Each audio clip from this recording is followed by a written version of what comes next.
Hello there, everybody. And today for Batman the Animated Series, I'm reviewing It's Never Too Late.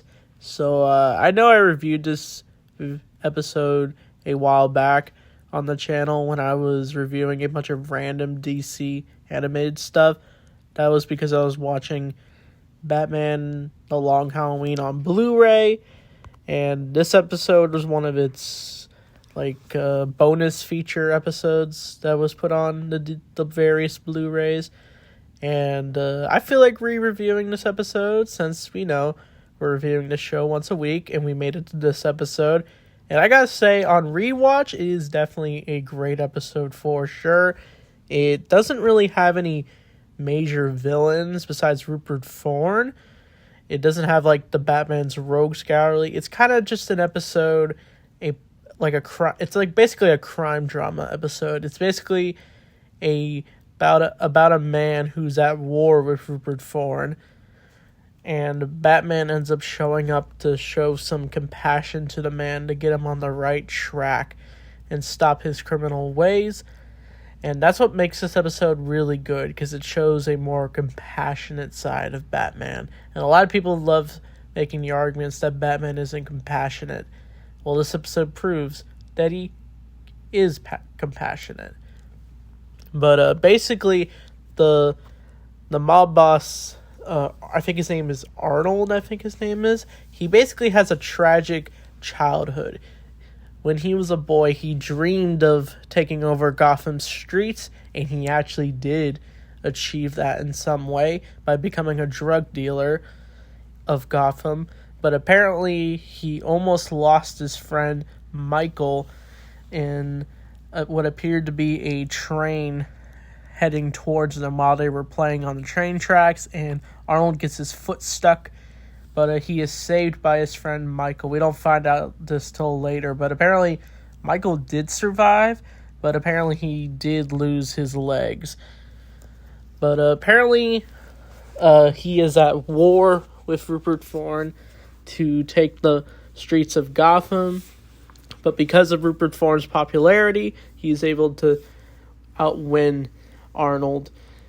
But Batman tries to reach out to Michael because now he's a priest in the future from the flashback. But apparently the two know each other, which is a nice establishment. But apparently Arnold does get set up by Rupert Thorne after they have a meetup. And apparently what happens is an explosion happens in the building, but Batman had enough time to save the man while Rupert Thorne escaped. And the two basically have a wild dynamic where they're going off and on at each other, where Batman tries to reach out to Arnold by having him realize what he's in over his head a little, but he ends up just lashing out at Batman half the time throughout this episode. But we mainly see Batman take out most of Rupert Thorne's goons throughout this whole episode, and we get more flashbacks of Arnold.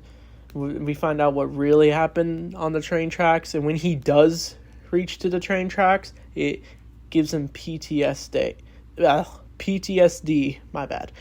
But throughout it, Batman is just doing his best to help Arnold, who apparently is struggling also because his son has also been kidnapped. But when his son is found, he's in the hospital. Batman tries to do his best to help him out, but Arnold's just super frustrated with what's been going on. But what mainly happens in this episode is while they're investigating what could lead to Rupert Thorne's plans, he basically finds a gun and tries to point it at Batman, but Batman actually doesn't fight at all.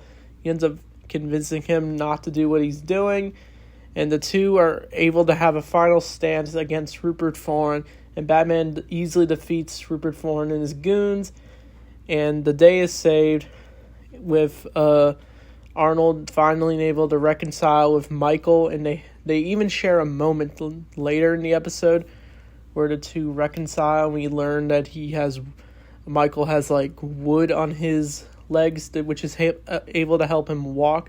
We even see a scene where Batman stares into the church skies as the episode ends. But this episode was definitely really good. Just a lot of good drama, a lot of good tension between Batman, and a lot of people loves, like I said earlier, Batman. There's a narrative that's spread that Batman just wants to beat up the poor people, but that's just not true.